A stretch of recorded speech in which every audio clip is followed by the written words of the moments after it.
Shut up and sit down. चलिए आइए अब हम लोग पढ़ते हैं 12.6 मुस्लिम मैरिज। आइए स्टार्ट करते हैं।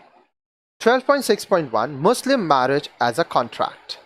मुस्लिम मैरिज और निकाह is a civil contract between a man and a woman to legalise sexual relationship and the procreation of children. अब देखिए, मुस्लिमों के बीच में जो शादी होता है जिसको निकाह भी कहा जाता है, ये एक सिविल कॉन्ट्रैक्ट है, एक पुरुष और एक महिला के बीच में, ताकि वो कानूनी रूप से शारीरिक संबंध बना सके, उनके बीच में सेक्सुअल रिलेशनशिप हो और वो बच्चे पैदा कर सकें। In this sense it is different from the Hindu marriage. अब इस संदर्भ में यह हिंदू मैरिज से अलग है। द मुस्लिम मैरिज कॉन्ट्रैक्ट और agreement can be broken at the will of the husband और वाइफ।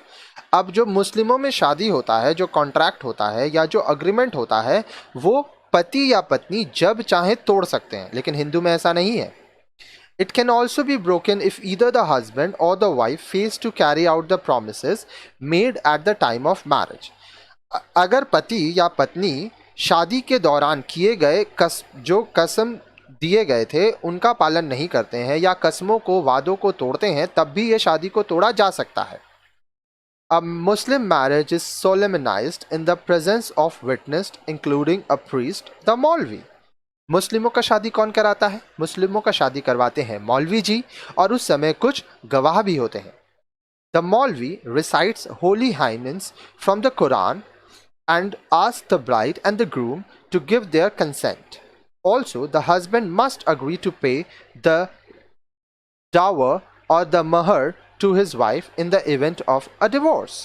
अब देखिए, मौलवी क्या करते हैं? मौलवी पवित्र किताब कुरान से बहुत सारे हाइम्स वहाँ से पढ़ते हैं, हाइम्स पढ़ते हैं, सूरा पढ़ते हैं, कुरान को पढ़ के शादी किया जाता है। और मौलवी जी दुल्हन से भी और दूल्हा से, दोनों से ही उनकी रजामंदी मांगते हैं। आप मूवीज़ में देखे हैं, बोलते हैं कि 3 बार कबूल है बोला जाता है, कबूल है, कबूल है, कबूल है, ठीक है। इस तरह से लड़का भी बोलता है, लड़की भी बोलती है। अगर वो लोग मना कर देते हैं तो वो शादी नहीं होता है। हालांकि मना नहीं करते हैं जनरली, क्योंकि शादी तो देखिए पहले से पता है होने वाला है। अगर मना करना ही है तो भाई सब कुछ जब आपका फिक्स हो रहा है आप तभी मना कर दो, उतने आगे जाने का ज़रूरत ही क्या है।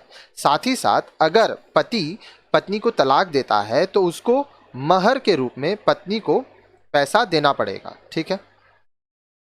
अब देखिए, नेक्स्ट वीडियो में आप पढ़ेंगे फॉर्म्स ऑफ मुस्लिम मैरिजेस।